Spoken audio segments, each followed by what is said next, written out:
Então vamos à palavra do Senhor, Marcos capítulo 16, a partir do verso 1. Desse capítulo eu quero enfatizar apenas um versículo, depois o versículo 7, mas eu preciso ler tudo para que a gente entenda um pouco do contexto. Marcos 16, a partir do verso 1, assim diz a palavra do Senhor. Passado o sábado, Maria Madalena, Maria mãe de Tiago e Salomé, compraram aromas para irem embalsamá-lo. Ela está falando de Jesus. E muito cedo, no primeiro dia da semana, ao despontar do sol, foram ao túmulo. Diziam umas às outras: quem nos removerá a pedra da entrada do túmulo? E olhando, viram que a pedra já estava removida, pois era muito grande. Entrando no túmulo, viram um jovem assentado ao lado direito, vestido de branco, e ficaram surpreendidas e atemorizadas. Ele, porém, lhes disse: não vos atemorizeis, buscai a Jesus, o Nazareno, que foi crucificado. Ele ressuscitou e não está aqui. Vede o lugar onde tinham posto. Versículo 7. Mas ide, dizei a seus discípulos e a Pedro que ele vai adiante de vós para a Galiléia. Lá o vereis como ele vos disse. E saindo elas, fugiram do sepulcro, porque estavam possuídas de temor e de assombro e de medo. Nada disseram a ninguém. Vou repetir o versículo 7. Mas ide, dizei a seus discípulos e a Pedro que ele vai adiante de vós para a Galiléia. Lá o vereis como ele vos disse. Amém? Vamos orar ao Senhor. Pai, nós somos gratos a Ti, Senhor, porque o Senhor nos permitiu estar aqui diante de Ti. Pai, nós clamamos, ó Pai, pelo Teu poder e a autoridade do Teu santo nome, ó Pai, pela presença do Teu Espírito Santo, para que esteja, ó Deus, aqui em nosso meio, ó Pai, e em cada uma das casas, ó Deus, que estejam cultuando a Ti, adorando ao Teu santo nome, ó Pai, para que esta palavra, Senhor, chegue onde quer que for, ó Pai, alcance os corações, ó Pai, vá a cada casa, a cada residência, ó Deus, e para que a Tua palavra seja uma palavra transformadora, Senhor, para que a Tua palavra seja uma palavra de vitória, uma palavra de bênção, ó Pai, onde quer que ela alcance, ó Deus. Pai, nós agradecemos a Ti, Senhor, porque o Senhor nos permitiu, ó Pai, ter mais um fôlego de vida neste dia, ó Deus, porque o Senhor não nos desamparou, ó Pai, porque o Senhor tem nos guiado, tem derramado da Tua proteção, da Tua graça e Tua misericórdia. Ó Pai, é o que eu lhe peço, ó Pai, que eu diminua e que o Senhor cresça sobre a minha vida, ó Pai, que as palavras que saírem da minha boca, Senhor, não sejam da carne nem do sangue, mas que seja do trono da glória de Deus, é o que eu clamo a Ti, em nome de Jesus, amém e amém. Glória a Deus. A palavra que nós temos neste último capítulo do Evangelho de Marcos é um momento em que quem conhece as Escrituras, quem já leu a palavra, quem já leu os Evangelhos, percebe que Jesus já havia sido crucificado. E chega aqui neste momento, é o momento em que Jesus ressuscitou. No início do capítulo, nós vemos citando o nome de 3 mulheres, em que elas vão até o sepulcro para encontrar Jesus, para embalsamá-lo, mas quando elas chegam ao sepulcro, elas se deparam com um jovem vestido de branco. E eu entendo aí que era um anjo, porque pela fala dele, Jesus já havia saído daquele local. O interessante do versículo 7, que foi o que eu pedi para a gente ter um pouco mais de atenção, é que este jovem vai dizer: olha, vocês vão e falem com os discípulos e também a Pedro, que ele, ou seja, que Jesus vai adiante de vós. O que eu quero chamar a atenção para nós nessa noite é que aquele jovem, ele vai falar o nome de Pedro. Interessante que ele chama o nome de apenas um dos discípulos. Mas aí quando você lê o texto, você vai se perguntar: mas por quê? O que aconteceu, o que tem de tão especial em relação a esse discípulo, que esse jovem, ou que Jesus manda com que aquele homem vestido de branco lembre-se de Pedro? Quando a gente volta 2 capítulos antes deste, no capítulo 14, ao seu final, nós vemos Pedro cometendo um grande erro em sua vida. Pedro, ele nega a Jesus. Alguns capítulos anteriores, Jesus já havia falado: Pedro, olha, vai chegar um momento em que eu serei crucificado e você vai me negar. E quando chega no final do capítulo 14, realmente acontece, Pedro nega a Jesus. E aí a gente chega aqui e se pergunta: mas por quê? Por que Jesus lembra-se do nome de Pedro, em especial em meio a tantos discípulos, apesar de Pedro haver negado? E a gente olha para a nossa vida, olha para nós, será que nós também negamos a Jesus? Será que nós também esquecemos de Jesus? Pedro andava com Jesus. Pedro acompanhou praticamente toda a vida ministerial de Jesus. E a gente olha para a vida de Pedro e vai dizer assim: olha, se fosse eu, não negaria Jesus, não. Se fosse eu ia para a morte junto com Jesus. Eu daria a minha vida por Jesus.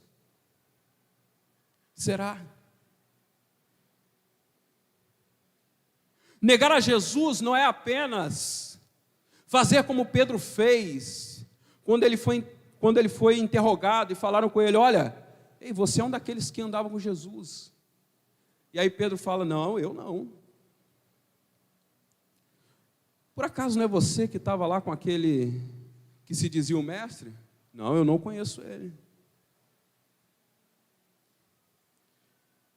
Talvez a gente não negue a Jesus da forma como o Pedro negou a Jesus, com palavras, mas quantas vezes nós temos negado a Jesus por meio das nossas atitudes? Nós nos declaramos cristãos, falamos que nós somos convertidos, que aceitamos a Cristo, mas talvez a gente esteja negando Jesus lá fora. Talvez a gente esteja negando a Jesus porque a gente não anuncia o Evangelho como Ele mandou, por omissão, por ações. O que eu tenho feito? Será que eu tenho dado testemunho de Cristo lá fora?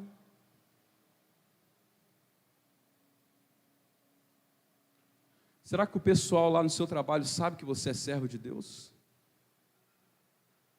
As pessoas com quem você trabalha sabem que você é cristão? Ou você é como um crente espião? Está lá e passa despercebido.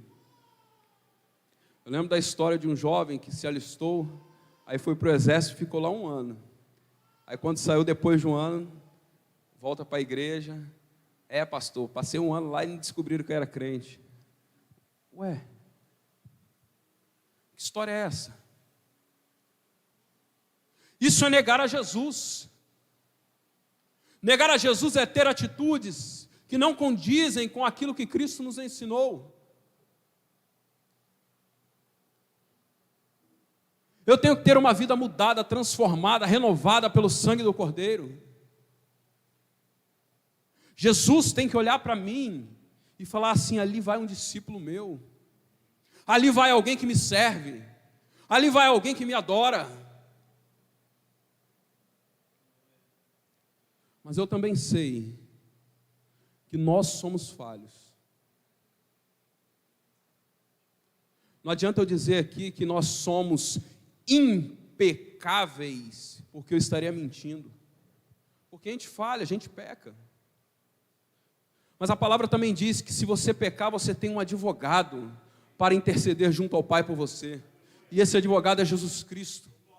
Então creia e confie em Jesus. Quando aquele jovem falou assim: olha, você vai e fala com os discípulos e também a Pedro, é porque ele já sabia que apesar de Pedro haver negado Jesus, Pedro também tinha se arrependido. Pedro naquele momento ele tinha confirmado a sua conversão diante de Jesus. Talvez você está se perguntando, mas Pedro não tinha se convertido não? Não. Ele andava com Jesus, mas não era convertido? Não era convertido. Daqui a pouco eu provo na palavra. Pedro ainda não havia se convertido. Mas quando chega naquele momento, no final do versículo 72, do capítulo 14, diz que Pedro, caindo em si, chorou amargamente. Pedro caiu em si daquilo que ele havia feito com Jesus. Pedro percebeu que a sua vida com Jesus era somente enganação,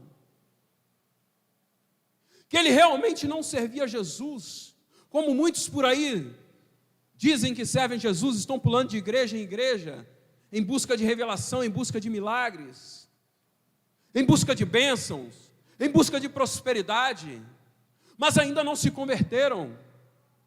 Mas Pedro aqui, quando chega no verso 72 do capítulo 14, em que ele chora amargamente, e você pode olhar em toda a Escritura, que quando ela vai falar de chorar amargamente, isso é sinal de coração quebrantado, isso é sinal de conversão, isso é sinal de mudança de vida, é sinal de dependência total de Deus.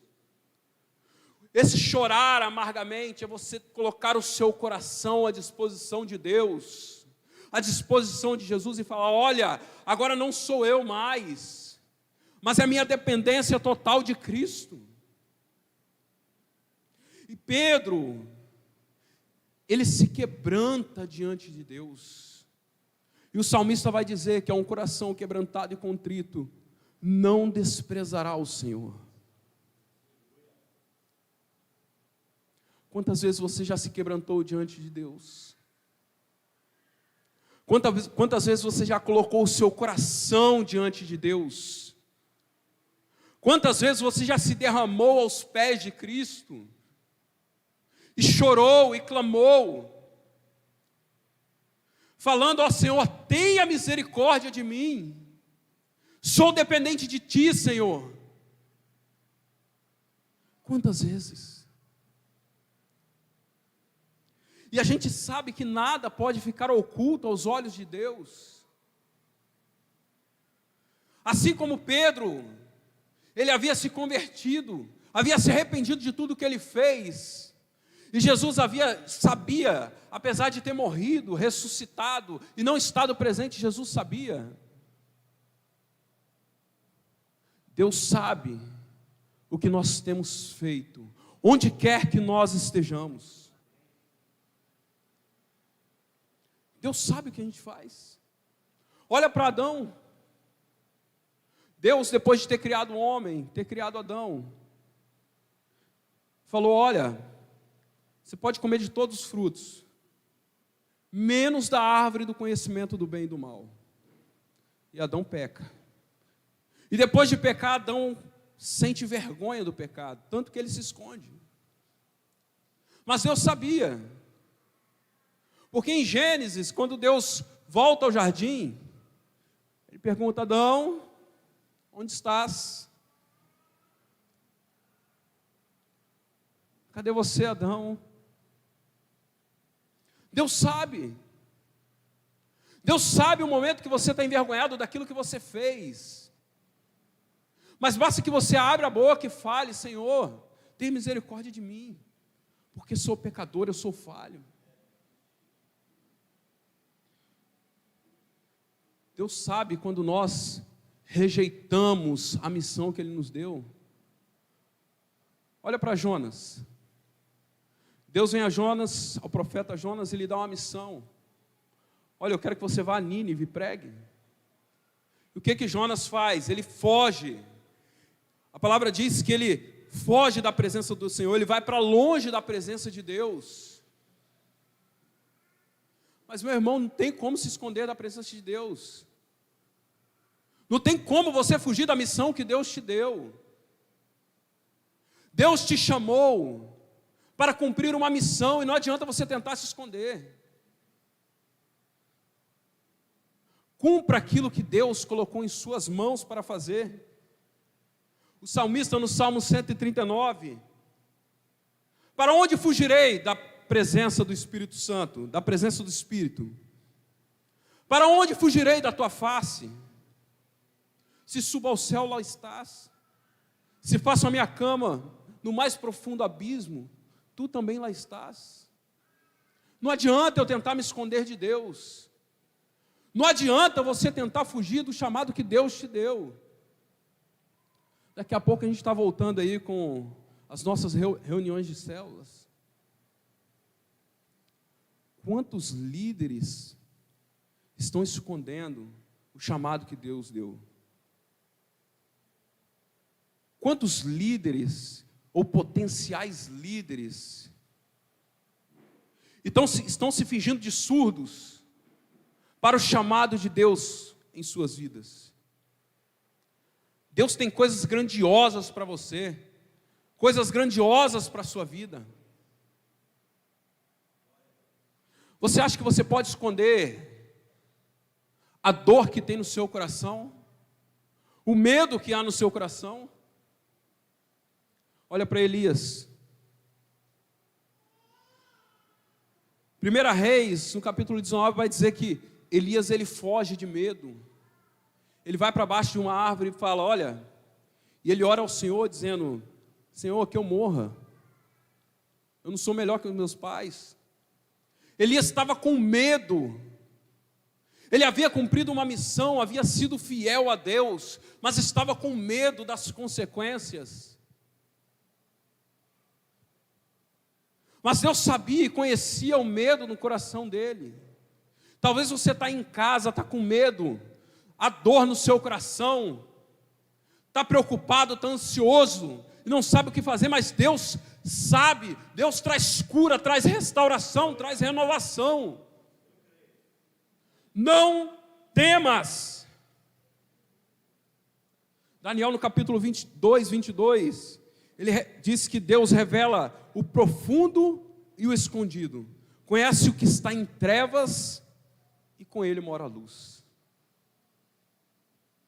Ele sabe o que tem no seu coração.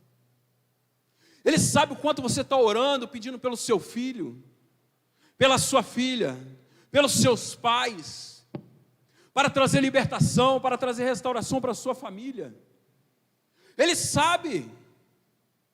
Mas olha o que diz o verso do profeta Daniel. Diz que Deus traz luz. Deus traz luz. Isso ele está dizendo que ele traz resposta para a sua vida. É preciso buscar a Deus. É preciso buscar a Deus. É preciso entender que Deus não nos abandonou. Apesar de tudo. Apesar da maneira como eu tenho andado diante dele, Deus não me abandona. Apesar das minhas falhas, Deus não me abandona. Lucas no capítulo 22. Jesus olha para Pedro e fala, Simão, olha, Satanás pediu a sua vida para te destruir. Satanás vos pediu para te peneirar como trigo. Satanás queria destruir a vida de Pedro. Mas olha o que Jesus fala, mas eu intercedi por vós. Eu intercedi por você, para que a tua fé não desfaleça. Meu irmão, o inimigo está se levantando contra a sua vida, mas maior é Jesus que está sobre você. Jesus tem intercedido por você, meu irmão. Apesar de Satanás tentar destruir a sua vida, creia no Senhor, creia em Cristo, que coisas maiores Ele fará. Agora olha como termina esse texto. Eu roguei por ti, para que a tua fé não desfaleça. E quando tu te converteres, confirma a teus irmãos. Olha o momento em que chega a conversão de Pedro. E quando você se converter, Pedro, porque você vai se converter, porque eu conheço a sua vida, eu sei quem é você. E quando você se converter, confirma os teus irmãos. Sabe o que é isso? É Jesus falando para Pedro: olha, quando você se converter, demonstre, dê testemunho de mim, mostre quem sou eu em sua vida, mostre para seus irmãos o que eu tenho feito em sua vida, dê testemunho dos milagres que eu tenho feito em sua família, confirma a fé dos teus irmãos. Sim, tem gente que vem dizer assim: olha, não pode olhar para homens não. Que papo é esse? Que história é essa? Não pode olhar para homens. A quem foi confiada a palavra de Deus? A anjos? Não, a homens. A palavra de Deus foi confiada a homens. Quando Jesus está dizendo para Pedro: olha Pedro, você tem que confirmar a fé dos seus irmãos, Jesus está dizendo: olha, você tem que dar testemunho de mim. Você não pode envergonhar o Evangelho. Você tem que demonstrar através das suas atitudes que você teve uma vida transformada e renovada por meio da palavra. Transformação.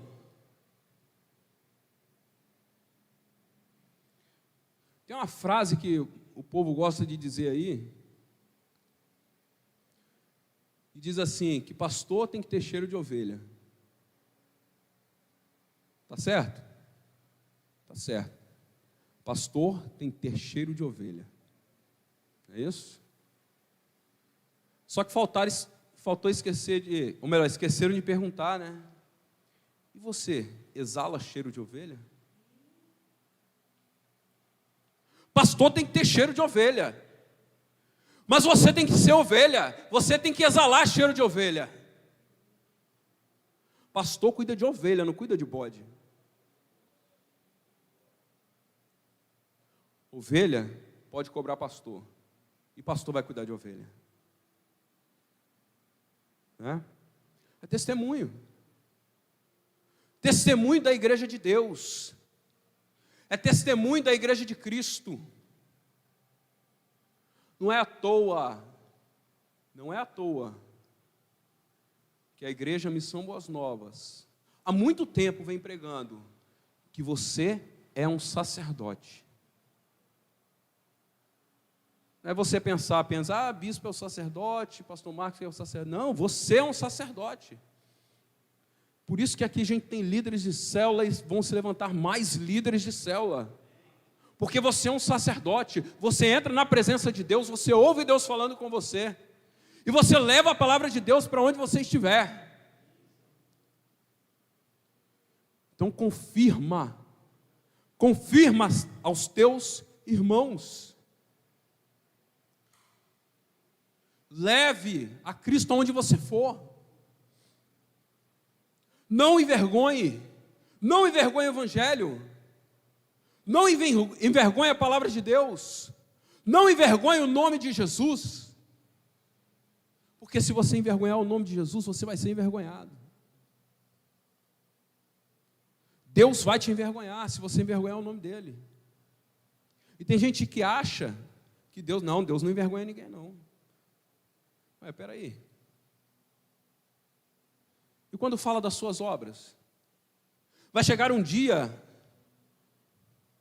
em que as suas obras serão demonstradas, como que pelo fogo, se é de ouro, prata, pedras preciosas, madeira, palha ou feno. Imagina, quando chegar o grande dia, aí pega você, leva lá na frente, vamos ver o que o fulano aqui fez. Não fez nada. vai passar vergonha. E o livro da vida? Estaremos na presença de Jesus, e Ele vai abrir o grande livro naquele dia, o livro da vida, e vai começar a chamar nome por nome. Fulano, Cicrano, Beltrano. E se não chamar o seu nome? Vai ser envergonhado. Não podemos envergonhar o Evangelho.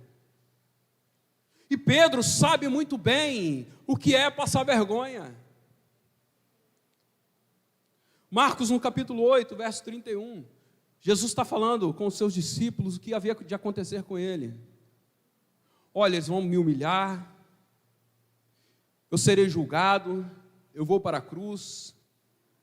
E aí no capítulo 8 de Marcos diz que Jesus chega até Pedro, ou melhor, Pedro chega até Jesus, e pega Jesus e leva num cantinho, leva à parte, é o que está escrito.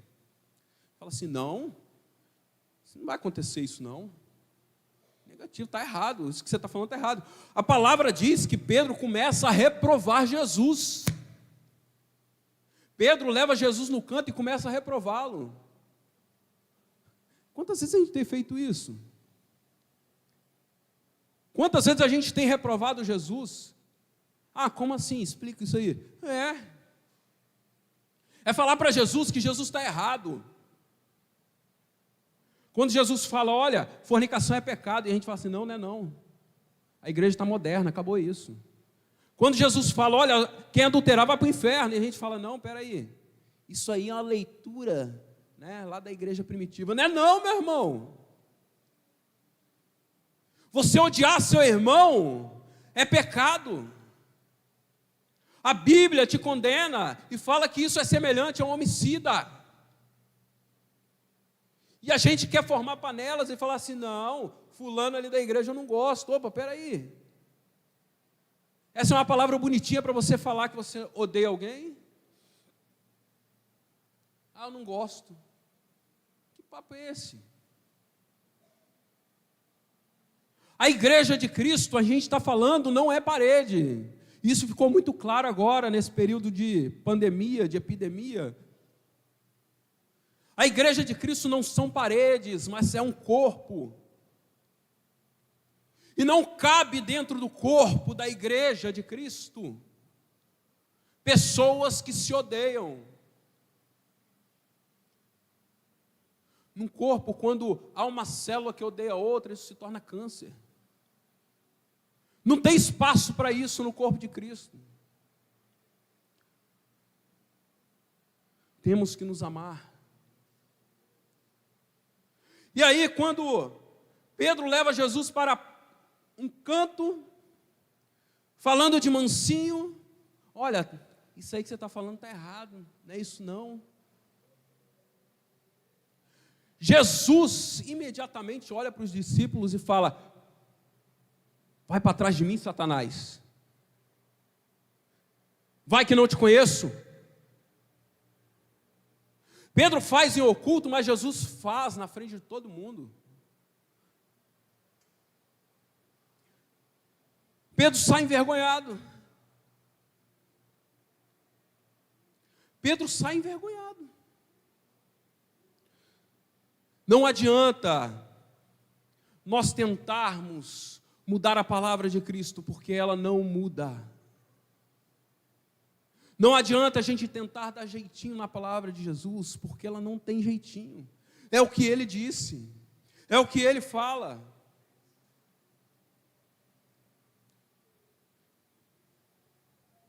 Arão e Miriam falaram mal de Moisés. Aí Deus está lá de cima, olha aquilo. Ah, vocês estão falando mal de Moisés. Desce, vai à tenda de Moisés, na presença dos três, chama Moisés, olha aqui, ó, esses dois estão falando mal de você. E são castigados na frente de todo Israel. Atos, no capítulo 5. Um casal se junta para mentir para o pastor. Ananias e Safira. Eles venderam suas terras e trouxeram metade como se estivessem ofertando tudo. Meu irmão, qualquer consagração pela metade é uma mentira completa. Não adianta você tentar, você pode enganar o bispo, né? Pode enganar o bispo, para Deus você não engana, não. E olha o que Pedro fala para os dois. Porque o diabo encheu o seu coração para mentir para o Espírito Santo. Olha só um detalhe que a gente tira disso que Pedro falou para Ananias e Safira. O problema não foi ter dado metade. O problema foi a mentira. Foi ter tentado enganar o Espírito. E a Deus ninguém engana. E o texto continua dizendo que eles foram mortos. Eles foram expostos em frente a toda a congregação daqueles que serviam a Cristo. E foram mortos. 1 Samuel 16, verso 7. Deus não vê como vê o homem. O homem vê a aparência, mas Deus sonda o coração.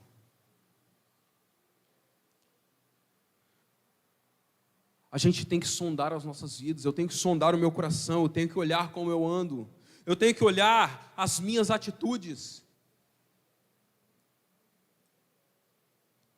Eu tenho que olhar para a minha vida e ter uma vida moldada para Cristo.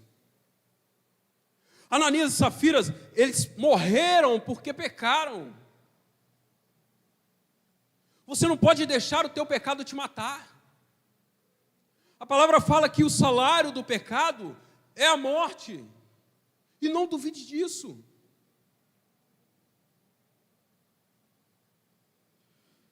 O apóstolo Paulo, no capítulo 15 de 1 Coríntios, ele vai dizer: porque é necessário que este corpo incorruptível se revista que este corpo corruptível se revista da incorruptibilidade, e que esse corpo mortal se revista da imortalidade. E quando este corpo corruptível se revestir da incorruptibilidade, e o que é mortal se revestir da imortalidade, cumprirá o que está escrito: tragada foi a morte pela vitória. E ele continua dizendo: onde está, ó morte, a tua vitória? Onde está, ó morte, o teu aguilhão? O que Paulo está dizendo é que nós precisamos morrer para este mundo. Ele está dizendo: olha, é necessário que este corpo mortal seja revestido pela imortalidade. Que imortalidade? Imortalidade da alma. É necessário que este corpo que se corrompe, pare de se corromper, pare de pecar.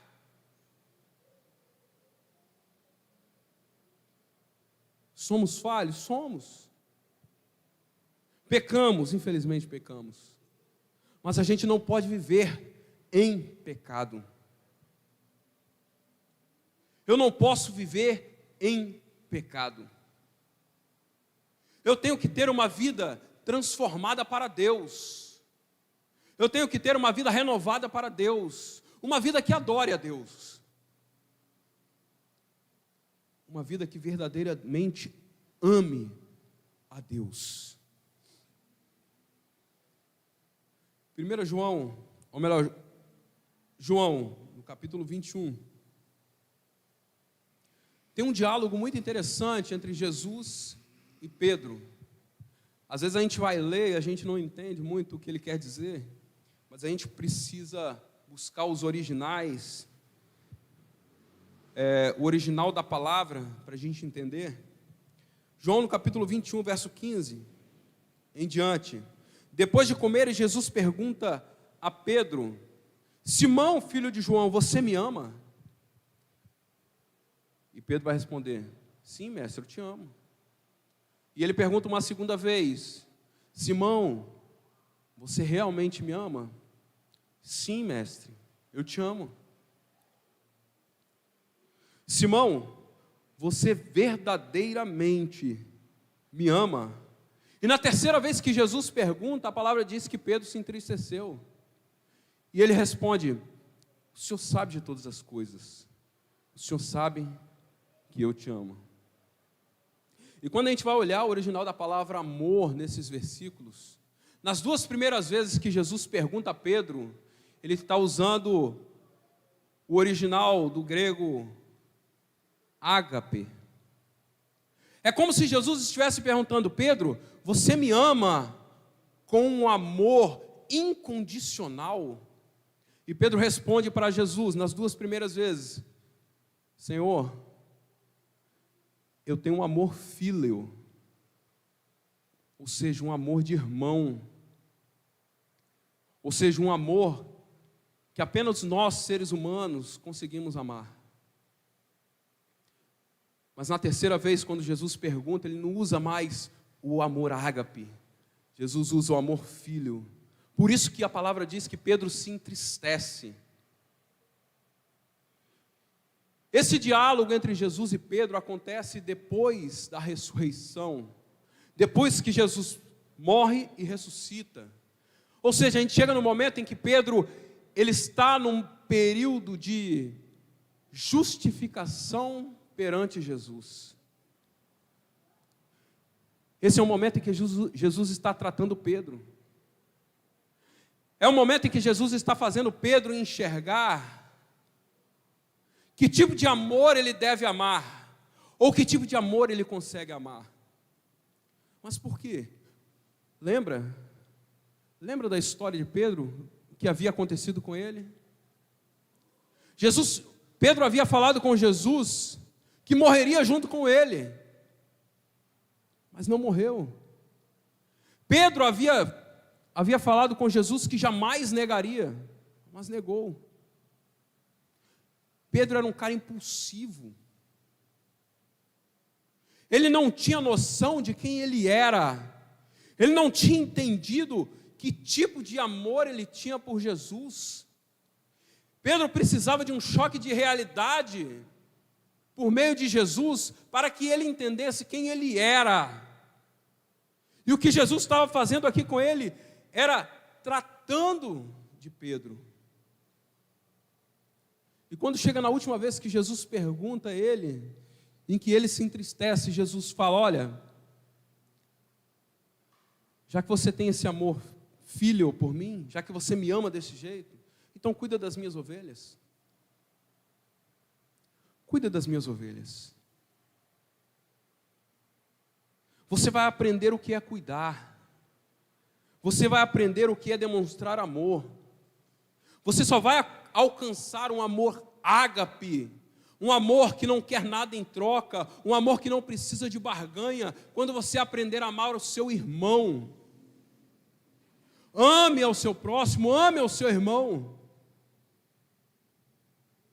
Só assim você vai amadurecer, só assim você vai crescer. Esse é um amor que amadurece, para que você alcance um nível superior de amor. É preciso amar. É preciso amar como Jesus amou. Mas para isso a gente primeiro tem que demonstrar amor ao próximo. A gente fala que ama, mas será que verdadeiramente nós amamos aqueles que nós falamos? Porque amar ao próximo é fácil. E amar os inimigos? É preciso demonstrar amor. E crescimento. Ser igual a Jesus.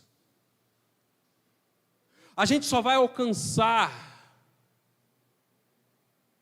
a partir do momento em que a gente verdadeiramente demonstrar amor.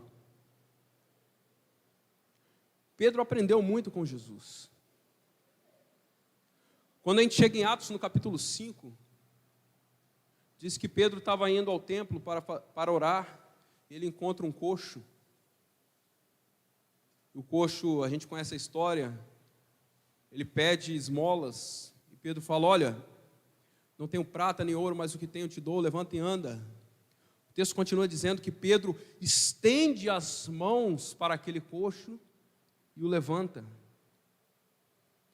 Eu imagino que quando Pedro toma essa atitude, ele lembra de Jesus. Porque Jesus já havia feito aquilo com ele. Quando Pedro começou a andar sobre as águas, e Pedro afunda, Jesus estende as mãos e segura. É aprender com Jesus. Ser discípulo de Jesus é aprender com Jesus. A gente quer ser como Jesus, mas não quer andar com Jesus. Queremos ser como Ele, mas não queremos andar com Ele. Como ser igual a Jesus? É buscando a sua presença na palavra, buscando a sua presença em oração. Porque na palavra eu conheço a Jesus, mas em oração eu tenho intimidade com Ele. Precisamos crescer. Precisamos crescer assim como Pedro em um momento cresceu. Precisamos ser transformados. Assim como Pedro, em um momento de sua vida, ele também foi transformado por Jesus. Renovação. Quando eu tenho que me converter? Todo dia. Todo dia. Quando eu tenho que buscar a Cristo? Todo dia. Porque quando eu busco a Cristo, ainda que eu ache que não tenha ninguém me olhando, Ele está me olhando. Quando eu busco a Cristo, Ele tem visto.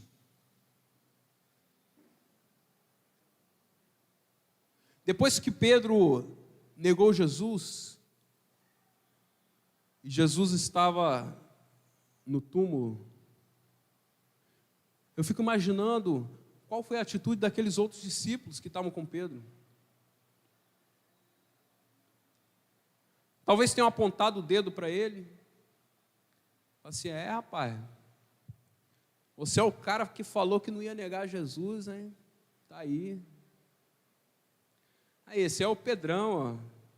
Mudaram o nome dele. Aí, Jesus mudou o nome dele. Mas olha a vida que ele está tendo aí. Negou a Jesus. Fez igual Judas. Imagina.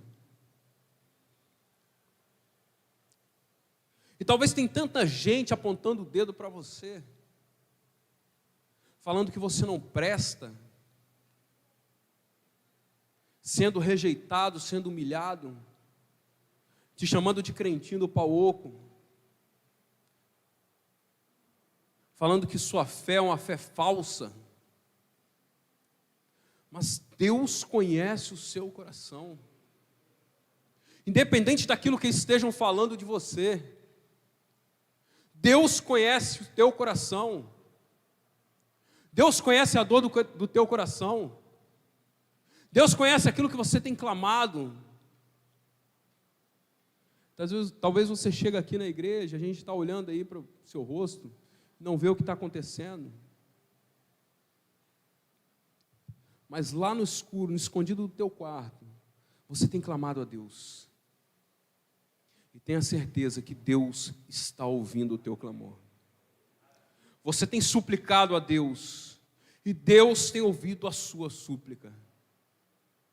Mantenha a fé, permaneça, persevere, fique firme. Porque às vezes você está aí, mas a resposta já alcançou a sua casa. Talvez você está aqui clamando e Deus já enviou uma resposta para o seu lar. Permaneça firme na presença de Deus, porque Ele tem feito muito, e o milagre dele será derramado sobre a sua vida. Amém? É isso que eu quero deixar, essa palavra sobre a vida de Pedro, para que a gente entenda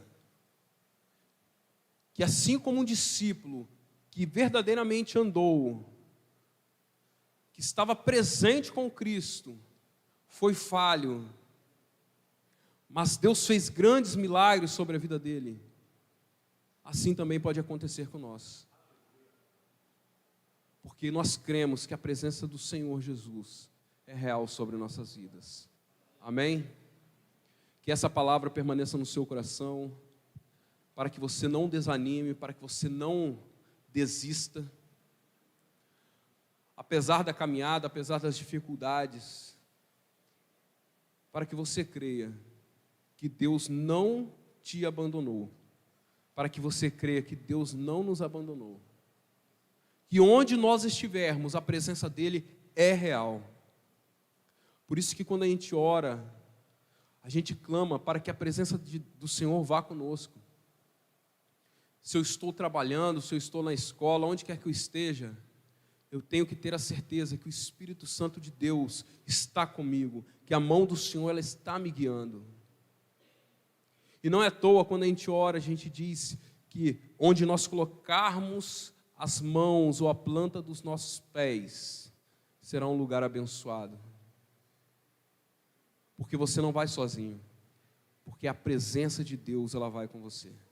Amém? Coloque-se de pé, para que nós possamos orar. Desde já eu quero agradecer a todos que abriram o coração para ouvir a palavra do Senhor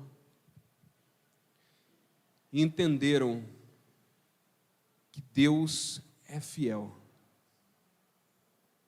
que Deus faz infinitamente mais do que aquilo que nós pedimos ou pensamos. Sabe aquilo que você tem pedido a Deus?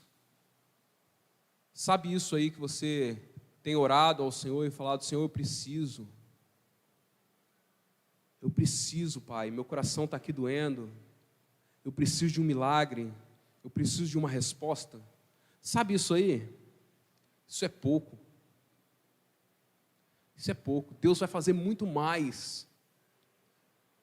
Deus vai fazer muito mais do que isso aí que você está pedindo. Você está pedindo libertação para o seu marido, sua esposa, seus filhos. Pense, muito mais, muito mais, muito mais. Porque Deus é Deus. É Deus de milagres. Amém? Então vamos orar. Eu peço a você que você, durante suas orações, coloque diante do Senhor aquilo que aflige o seu coração. Coloque diante do Senhor aquilo que tem causado dor, que tem te causado preocupações. Coloque aos pés de Cristo. Porque a tua fé, ela vai tocar o coração de Deus. Vamos orar.